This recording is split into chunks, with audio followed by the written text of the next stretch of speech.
आज आनंद विहार से कामाख्या जाने वाली ट्रेन आज नहीं कल रात के 9 बजे रघुनाथपुर स्टेशन के पास दुर्घटनाग्रस्त हो गई। पटरी से 6 बोगियां उतर गई उनकी। एक बोगी में ये भाई साहब सवार थे। नासिर नाम है आपका? नासिर इनका नाम है। किशनगंज के रहने वाले हैं। किशनगंज के रहने वाले हैं और ये इनको देख लीजिए, इनको चोट लगा हुआ है हाथ में। लेकिन सबसे दुर्भाग्य की बात यह है कि इनके साथ जो इनका ममेरा भाई आ रहे थे वो अब इस दुनिया में नहीं रहे। ट्रेन दुर्घटनाग्रस्त में उनकी मौत हो गई और अभी हमारे साथ ये बक्सर के पुराने सदर अस्पताल में हैं, जो अपने ममेरा भाई को लेकर किशनगंज की ओर निकलेंगे और ये इनके परिजन जो हैं वो आ चुके हैं। मुझे भी खबर मिला जब कि दुर्घटनाग्रस्त हुआ है ट्रेन कामाख्या जाने वाली 12506, तो मन बड़ा बेचैन हुआ। सोचे कि चलना चाहिए, लेकिन आते आते भाई साहब का नंबर मेरे पास आ गया और एक इनके मित्र ने बोला कि भैया आप ज़रा देख लीजिए कुछ हो पाता है तो मैं सारा काम धाम छोड़ के पहले इनके पास आ गया, क्योंकि पता चला कि ये अकेले हैं और इनके भाई की मौत हो चुकी है। तो हमने ह्यूमैनिटी पहले दिखाने का कोशिश किया, निभाया, और बाद बाकी अब जब इनकी गाड़ी कुछ देर में यहाँ से निकल जाएगा, पीछे पोस्टमार्टम हो चुका है, बॉडी को पैक किया जा रहा है, तो सोचे क्यों ना इनसे एक बार बातचीत कर लिया जाए। कितना नंबर में सवार थे आप? 7B में। 7B में। दुर्घटनाग्रस्त जब ट्रेन हुआ था उसमें जगे हुए थे कि सोए हुए थे? क्या हुआ था कुछ बता पाएंगे? नहीं, कुछ देखे नहीं हम लोग। अचानक पलटे हैं तो हम खड़े हो गए और उनको ढूंढने लगे तो वो मिला नहीं, तो हम बाहर निकले। बहुत मुश्किल से आधा 1 घंटा लगा निकलने में। सिर्फ आपके जो डब्बे में सवार लोग थे उसमें कितने लोगों की मौत हुई थी? उसमें 4 लोग आपके सामने? सामने। घायल कितने हुए होंगे? घायल नहीं देखे, कितना पूरा डब्बा घायल हुआ। कितने बजे ये ट्रेन एक्सीडेंट किया था एग्जैक्ट आपको याद है? 9:30 पौने 10 के बीच। लगभग तो ट्रेन में लोग जगे होंगे? हाँ, लगभग लोग जगे होंगे। हाँ, लोग जगे हुए। अभी आप जब बक्सर के पुराना सदर अस्पताल से जब निकल रहे हैं अपने ममेरा भाई के बॉडी को लेकर, तो यहाँ तक जो सरकार का सुविधा होता है, जो लाभ होता है, क्या वो आप तक पहुँचा? क्या आपको ट्रीटमेंट बढ़िया से मिला? क्या सरकारी व्यवस्था से आप प्रसन्न है या किसी तरह कोई दिक्कत है? नहीं, अभी नहीं मिला पूरा, अभी दिक्कत है। क्या दिक्कत है बताइए? अभी पूरा ओके नहीं हुआ, जो ओके देना, हाँ, जो देना वो नहीं हुआ अभी। ठीक है, प्रोसेस पूरा नहीं किया गया अभी। प्रोसेस पूरा नहीं किया गया है। ठीक है, आप साथ में जाएंगे ना यहाँ से? हम लोग साथ में जाएंगे। मोहम्मद नसीम। मोहम्मद नसीम। हाँ। अच्छा, आप लोग दिल्ली क्यों आए थे भाई साहब नसीर जी? वो सिस्टर को छोड़ने गए थे। सिस्टर को छोड़ने गए थे। इनकी सिस्टर जो है वो उम्रा के लिए जा रही थी, जो डेथ कर गया उनके ममेरा, जो इनके ममेरा भाई है उनकी अपनी सिस्टर। और सबसे बड़ा बात है कि नासिर भाई इस कन्फ्यूज़न में कहीं ज़्यादा परेशान था कि अब हमको जवाब भी देना होगा घर पे, क्योंकि ये साथ में आया था। जो लड़का डेथ किया उसकी 27 साल उम्र थी, उसके पिताजी 15 साल पहले डेथ कर चुके थे। जो बहन थी वो उम्रा के लिए निकली थी, वो भी अब बेचारी आधे रास्ते से लौट रही हैं। और इन्होंने जो अभी बोला कि अभी प्रोसेस चल रहा है मुआवजा के लिए, तो मैं आपको बताऊँ कि वो जो भाई साहब फ़ोन पर टहल के बात कर रहे हैं, उनको नियुक्त किया गया है इनके साथ किशनगंज जाने के लिए। और मुआवजा मिलने से पहले इनको जो डेथ किए हैं उनके माताजी का पासबुक, बैंक स्टेटमेंट और रिटर्न स्टेटमेंट चाहिए होगा कि हाँ हम मुआवजा राशि प्राप्त करेंगे। और तब तक के लिए, ताकि अपने भागी को लेके ये किशनगंज जाए, उसके लिए सरकार से अभी इनको नगद में 50,000 रुपये मिल चुका है ना? 50,000 रुपये। तो ये 50,000 रुपये ये जाकर उनको दे देंगे जो मृतक हैं उनके माताजी को। और गवर्नमेंट इनको कोई मुआवजा इसलिए नहीं दिया, इन्होंने बातचीत किया था। गवर्नमेंट ने बोला, अधिकारियों ने बोला कि आपका चोट जो है वो उस कदर नहीं है कि जितना में हम आपको मुआवजा दे सके।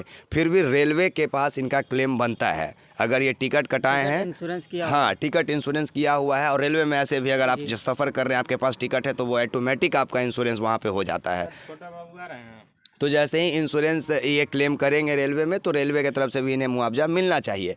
और बाद बाकी हम नरेंद्र मोदी जी से और हमारे देश के रेलवे मिनिस्टर अश्विनी वैष्णव जी से एक बात कहना चाहेंगे कि सर, बड़ा दुख होता है जब आए दिन हमारे देश में सड़क दुर्घटना, ये रेलवे दुर्घटना होते रहती है। अभी बालासोर में 3 ट्रेन टकरा गया था और उसके बाद अभी ये सब जानते हैं क्यों हो रहा है।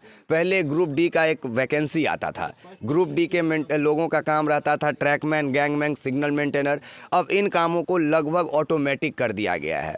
और जब से सिग्नल ऑटोमेटिक होने लगा है, अचानक से ये लाइट बदल जाता है, अचानक से ट्रेन चलाने वाले लोको पायलट को इमरजेंसी में ब्रेक दबाना पड़ता है, और जिसके वजह से जो रेलगाड़ियां हैं वो दुर्घटनाग्रस्त हो जा रही है। ये जो रघुनाथपुर में 12506 जो आनंद विहार से कामाख्या जा रही थी, इस ट्रेन का भी दुर्घटनाग्रस्त होने के बाद जो लोगों का कहना है वो यही कहना है कि ट्रेन रफ्तार में थी और अचानक से इमरजेंसी ब्रेक लगा था। ऐसा महसूस हुआ था क्या कि अचानक से ट्रेन को रोका जा रहा है? जी अचानक रोका गया। अचानक रोका गया था, मैं सही कह रहा हूँ। यही स्थानीय वहाँ के लोगों का भी कहना है। बाकी मैं रघुनाथपुर के उस जगह पे भी गया था, लेकिन उन तस्वीरों को डालने का कोई फ़ायदा नहीं है, क्योंकि फेसबुक पे वॉयलेंस अलग से आ जाता है और अब बड़े टेलीविज़न में उन खबरों को देख चुके होंगे। मेरे पास खबर सिर्फ इतना आया था कि मेरा एक नासिर भाई है जो आ रहा था दिल्ली से, और इनके भाई अब इस दुनिया में नहीं रहे, विकास जी आप जल्दी से पहुँच जाइए। तो हम सोशल मीडिया पर अपने प्लेटफॉर्म पर पोस्ट किए कि द सोशलिस्ट टीम की तरफ से हम जा रहे हैं, क्योंकि सबसे पहले पत्रकारिता धर्म यही कहता है कि अगर कोई मुसीबत में हो तो सबसे पहले उसको मुसीबत से बाहर निकाले, उसके बाद उस खबर को दिखाएं। तो हम लोग सबसे पहले इनको इस लेवल पे तैयार कर दिए। इनके परिजन आ चुके हैं, आसपास के लोग अब तैयार हैं लेके जाने के लिए। तो अब खबरों के माध्यम से हम इन बातों को आपके सामने रख दिए। बात बाकी आप एक्सपोज मीडिया देख रहे हैं और साथ में बिहार इंस्पायर देख रहे हैं, शिबू यादव का ये चैनल। आप तमाम लोगों का बहुत शुक्रिया, और शुक्रिया एक बार अश्वनी वैष्णव जी आपका कि आपने इस देश में वंदे मातरम ट्रेन चला दिया, बुलेट ट्रेन चलाने वाले हैं, मेट्रो ट्रेन चलाने वाले हैं, लेकिन जो मूलभूत सुविधा जो जनता को सीधा सीधा कनेक्ट करता है, पैसेंजर ट्रेन जिससे हज़ारों लोग आवागमन करते हैं, उसका दुर्घटनाग्रस्त हो जाना। और अभी महापर्व छठ आने वाला है, दशहरा आने वाला है, दिवाली आने वाला है, और अभी पर्व त्यौहार में खास भीड़ होगा रेलगाड़ी में। और ऐसी स्थिति में अगर रेलवे में दुर्घटनाग्रस्त लगातार होते रहेगा तो क्या होगा ये कहने का ज़रूरत नहीं है।